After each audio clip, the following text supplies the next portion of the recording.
Welcome to our channel ज्ञान contributor. So student, आज हम पढ़ने जा रहे हैं वर्क ऑफ ग्लेशियर के बारे में। इससे पहले हमने क्लास 10 के फर्स्ट चैप्टर में से एक्सोजेनेटिक प्रोसेस जो हमारा माध्यमिक एग्जाम में आने वाला है, उसमें जो हमारा रिवर का पोर्शन था वो मैंने कंप्लीट किया है। तो अगर आपने वो वीडियो नहीं देखी है तो इस वीडियो के डिस्क्रिप्शन में मैं उस वीडियो का लिंक दे दूंगा, आप वहां जाकर देख सकते हैं। रिवर का पूरा पोर्शन जो था वो मैंने उसमें कंप्लीट किया है। ठीक है, तो आज हम पढ़ने जा रहे हैं वर्क ऑफ ग्लेशियर के बारे में। तो आप इस वीडियो को एंड तक देखते रहिए। चैनल पे नया है तो चैनल को सब्सक्राइब कर लीजिए, क्योंकि ये वीडियो आपके लिए बहुत इंपॉर्टेंट होने वाला है। चलते हैं हमारे आज के टॉपिक के बारे में।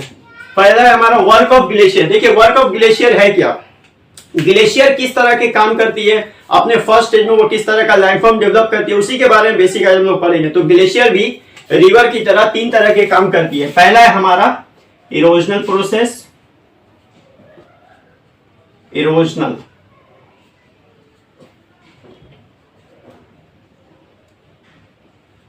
ट्रांसपोर्टेशन और डिपोजिशन।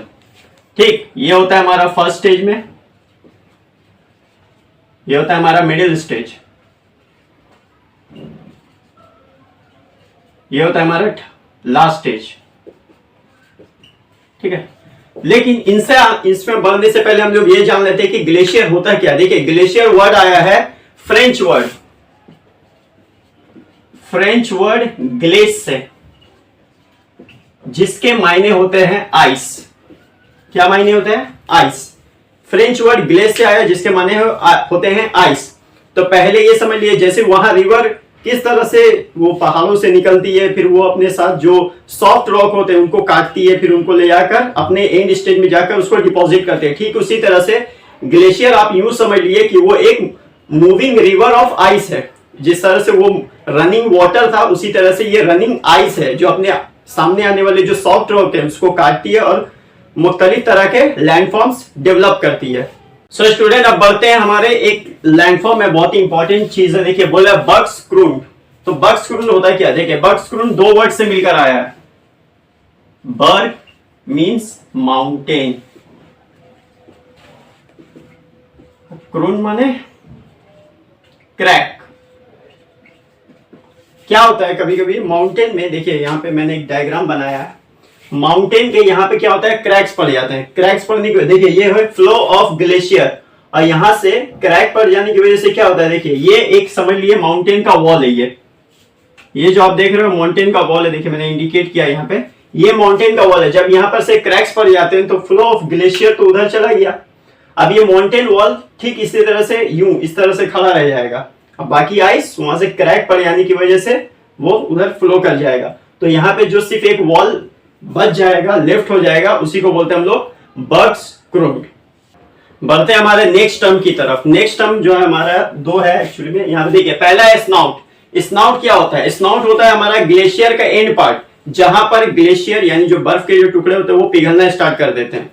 तो the end part of glacier is known as snout, where melting occurs. ठीक है, यह हो गया स्नाउट, जहां पर ग्लेशियर पिघलना स्टार्ट कर देता है और जहां पर उसका एंड हो जाता है उसको बोलते हैं स्नाउट।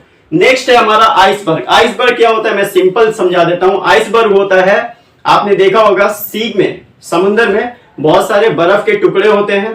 ठीक है, क्या होता है, क्रैक्स पड़ जाने की वजह से जो बर्फ के जो आइस के जो बड़े बड़े बोल्डर्स होते हैं वो ग्रेविटेशनल फोर्स से नीचे आते हैं। उसके बाद वो सी में इतने बड़े बड़े जो बोल्डर्स होते हैं वो जमा हो जाते हैं, और जाहिर है कि बर्फ जब जाएगा सी के अंदर तो फिर वो मेल्ट होना शुरू होगा, फिर उसके बाद वो खत्म हो जाएगा। तो सिंपल अगर समझे आइसबर्ग का मतलब, तो आइसबर्ग होते हैं जो आइस के जो बड़े बड़े बोल्डर्स होते हैं वो जो सी में हमें नजर आते हैं, उसी को बोलते हैं आइसबर्ग।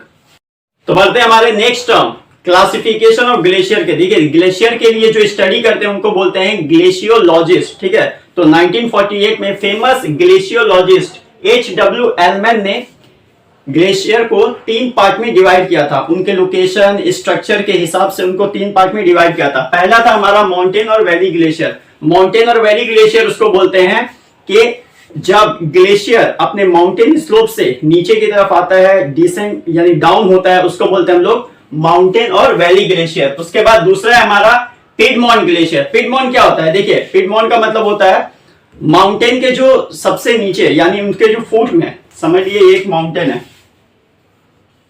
ठीक है। इसके जो फुट में जितने भी ग्लेशियर जमा होते हैं, बर्फ जमा होते हैं, मिलजुल कर बहुत सारे ग्लेशियर के टुकड़े मिलकर एक बड़ा एक्सटेंसिव मास ऑफ ग्लेशियर जो क्रिएट करते हैं, उसी को बोलते हैं हमारा पीडमोंट ग्लेशियर। ठीक है, छोटे छोटे आइस यानी ग्लेशियर मिलकर जो एक बड़ा एक्सटेंसिव मास को क्रिएट करते हैं, उसको बोलते हैं पीडमोंट ग्लेशियर। बढ़ते हैं हमारे थर्ड क्लासिफिकेशन के थर्ड के ऊपर। ठीक है, आइस शीट और आइस कैप्स। आइस शीट क्या होता है, मान लीजिए आपका एक बेड है, ठीक है, उस पर आप चादर बिछाते हो, ठीक उसी तरह से एक बड़े लैंड एरिया में, मान लीजिए एक बड़ा ऐसा लैंड है, उसमें जो बर्फ के जो आइस शीट होते हैं उसी को बोलते हैं आइस शीट, और उसके छोटे पार्ट को बोलते हैं आइस कैप्स।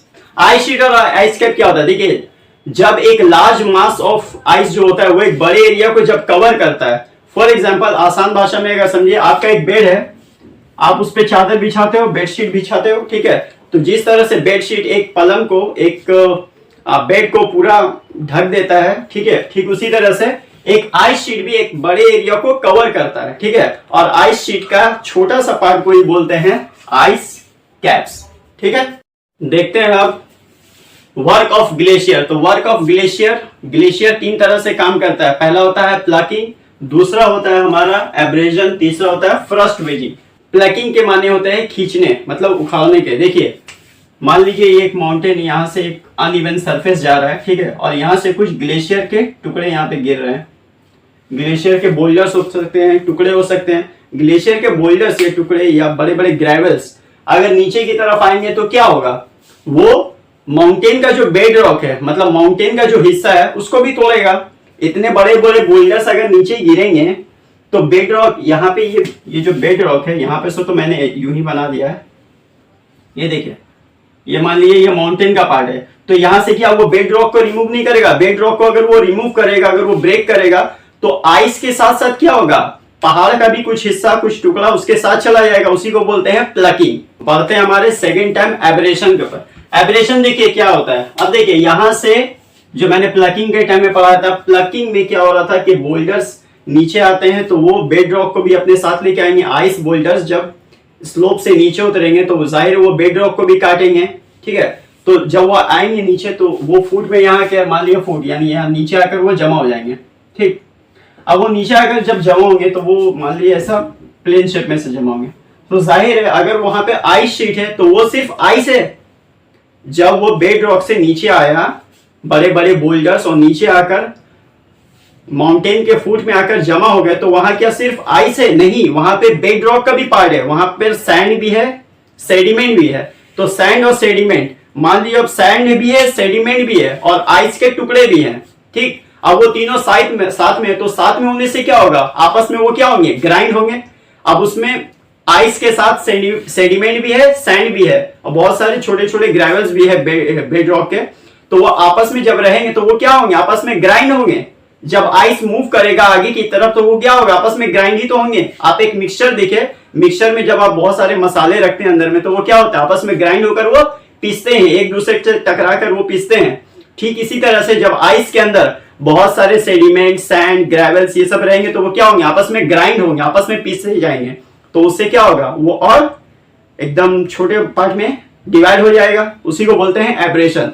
लास्ट हम आते हैं हमारा फ्रस्ट वेजिंग में। फ्रस्ट वेजिंग में क्या होता है, माउंटेन के क्रैक्स में जब मेल्ट वाटर आएंगे, ठीक है, मेल्ट वाटर आने से क्या होगा, वो फ्रीज होगा, फ्रीज होने के बाद वो क्या हो जाएंगे, आइस में तब्दील हो जाएंगे। आइस में तब्दील हो जाने के बाद वो ज्यादा जगह लेने के चक्कर में क्या करेंगे, माउंटेन को वो ब्रेक करेंगे। बात समझ में आ रही है। फ्रस्ट वेजिंग का मतलब होता है माउंटेन के अंदर मेल्ट वाटर गया, मेल्ट वाटर बाद में वो आइस बन गया, आइस बनने के बाद वो ज्यादा जगह लेने की कोशिश करेगा, ज्यादा जगह लेने के चक्कर में माउंटेन ब्रेक होते हैं, ठीक है, उसी को बोलते हैं फ्रस्ट वेजिंग। बढ़ते हैं हमारे ग्लेशियर के फर्स्ट स्टेज में। फर्स्ट स्टेज में ग्लेशियर रिवर की तरह इरोजनल का काम करती है, ठीक है, तो इरोजनल पार्ट में मतलब अपने फर्स्ट स्टेज में वो किस तरह का लैंडफॉर्म बनाते हैं उसको देख लेते हैं। देखिए लैंडफॉर्म्स बहुत तरह के बनाते हैं, लेकिन चार बहुत ज्यादा इंपॉर्टेंट है। पहला है हमारा सर्क्स। सर्क्स क्या होते हैं, देखिए सर्क्स होते हैं जैसे कि मान लीजिए यहाँ पर एक माउंटेन है, ठीक है, और यहाँ पर उसने इरोजन करके एक हॉलो बनाया, एक तरह का डिप्रेशन बनाया, ठीक है, तो हॉलो और डिप्रेशन जो वो इरोजन पार्ट में बनाता है उसको बोलते हैं सर्क्स, इसको बोलते हैं सर्क्स। ठीक है। ये देखने में आपको लगेगा आर्म चेयर की तरह, आर्म चेयर, इसको देखने में ऐसा लगे जैसे आर्म चेयर हो। आर्म चेयर के ऊपर ये जो आप पीक देख रहे हो, पिरामिडल पीक, इसको बोलते हैं पिरामिडल पीक, पिरामिडल पीक, जिसको हम लोग बोलते हैं एलिटिस। तो इसमें दो हमारा आ गया, सर्क्स और पिरामिडल पीक। सर्क्स क्या होते हैं? एक आर्म चेयर शेप का एक डिप्रेशन होता है जो ग्लेशियर इरोजनल पार्ट में बनाता है, ठीक। और इसके दो सर्क्स के बाद, मान लीजिए इधर भी एक डिप्रेशन होगा, इधर भी क्या होंगे, एक डिप्रेशन होंगे, तो दो सर्क्स के बाद जो पिरामिडल पीक होते हैं उसी को बोलते हैं एरिटिस, ठीक। बढ़ते हैं हमारे थर्ड, हैंगिंग वैली की तरफ। हैंगिंग वैली देखिए क्या होता है, हैंगिंग मतलब क्या होता है, झूलना, ठीक है, मतलब वो झूलता हुआ दिखाई देगा। देखिए हैंगिंग वैली में क्या होता है, ये देखिए ये हमारे यू शेप वैली है। हैंगिंग वैली याद रखिए यू शेप वैली से एसोसिएटेड रहेगा, ठीक है। तो ये देखिए ये पहले हमारा यहाँ पे यू शेप वैली बना, यहां से ये रिवर पास किया तभी तो यू शेप वैली बना। अब देखिए यू शेप वैली बनने से पहले क्या था, ये माउंटेन का ही पार्ट था। तो यू शेप वैली मतलब ये मेन वैली जो है, यहाँ पे जो हैंगिंग वैली, ये हमारा हो गया हैंगिंग वैली।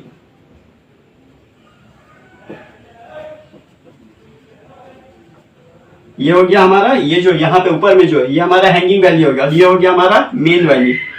तो हैंगिंग वैली उसको बोलते हैं जिसका हाइट मेन वैली से ज्यादा होगा और वो देखने में ऐसा लगेगा जैसे वो झूल रहा है। हैंगिंग वैली मतलब झूलता हुआ वादी, ठीक है। तो ये मेन वैली से इसका हाइट ज्यादा रहेगा। बढ़ते हैं हमारे last term, crag and tail की तरफ। क्रैग एंड टेल में देखिए क्या होता है, क्रैग एंड टेल में जब ग्लेशियर इरोजन का काम चालू करेगा, ठीक है, स्टार्ट करेगा, तब क्या होगा, वो क्रैग यानी देखिए ये जो हमारा राइट साइड में भी देख रहे हैं, राइट साइड में यहाँ पे जो सॉफ्टर रॉक होंगे उनको ग्लेशियर रिमूव करना स्टार्ट करेगा, इरोजन करना स्टार्ट करेगा। लेकिन उसी के लीवर्ड साइड, उसी के बगल साइड में जब हम जाएंगे टेल में, तो वहां पे क्या होगा, ये जो हार्ड रॉक होंगे, ठीक है, ये जो हार्ड रॉक होंगे ये क्या करेंगे, इसको प्रोटेक्ट करेंगे। ये जो हार्ड रॉक होगा वो लीवर्ड साइड को प्रोटेक्ट करेगा, वहां पे इरोजन का काम नहीं हो पाएगा।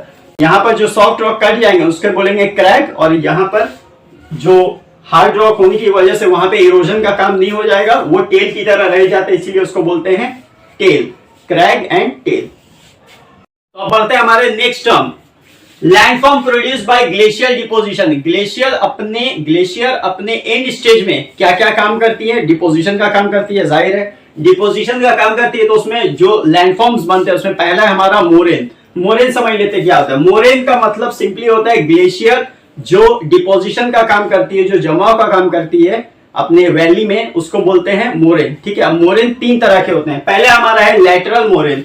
लैटरल मोरेन क्या होता है, देखिए जब ग्लेशियर किसी वैली के साइड में जब अपना डिपोजिशन का काम करती है, यहां साइड में,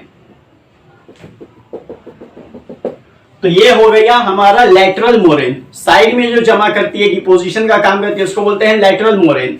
और जो मिडिल में जमा करती है उसको हम लोग बोलते हैं मीडियल मोरेन, ठीक। साइड में जो जमा करती है, जो ग्लेशियर को जो जमाव का काम करती है, जो डिपोजिशन का काम करती है, उसको बोलते हैं लैटरल मोरेन। और जो मिडिल में जो जमा करती है उसको बोलते हैं मीडियल मोरेन, ठीक। और लास्ट आता है हमारा टर्मिनल और एंड मोरेन। टर्मिनल का है या एंड मोरेन का है, दोनों सेम है।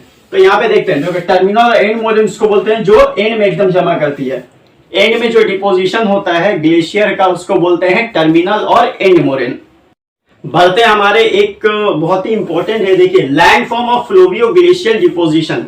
फ्लोवियो ग्लेशियल मतलब combined action of water and ice, ठीक। या इसको हम सिंपल समझे तो मेल्ट वाटर से जो लैंडफॉर्म बनते हैं, मेल्ट वाटर मतलब आइस का मेल्ट किया हुआ वाटर जो होता है उससे जो लैंडफॉर्म्स बनते हैं उसके बारे में हम लोग पढ़ेंगे। तो देखिए यहां मैंने नंबर 2 लिखा है। नंबर 2 मैंने इसलिए लिखा, आपसे कहेंगे कि वहां तो मोरेन था लेकिन वहां पे तो फ्लोवियो ग्लेशियर था नहीं, फिर भी ये डिपोजिशन का तो काम है, डिपोजिशन तो है, इसलिए मैंने यहाँ पे नंबर 2 लिखा है। तो मोरेन और ये इस्कर्स दोनों डिपोजिशन, यहाँ पे नंबर 2 लिखा है। तो इस्कर्स में आते हैं। देखिए इस्कर क्या होता है, इस्कर का जो डिपोजिशन होता है वो मेल्ट वाटर का डायरेक्शन पे डिपेंड करता है। मतलब मेल्ट वाटर जिस डायरेक्शन में जाएगा, मान लीजिए ये मेल्ट वाटर का डायरेक्शन है, उसका डायरेक्शन मतलब उसका डायरेक्शन जिस साइड में रहेगा उसी साइड में इस डिपोजिशन का काम होगा।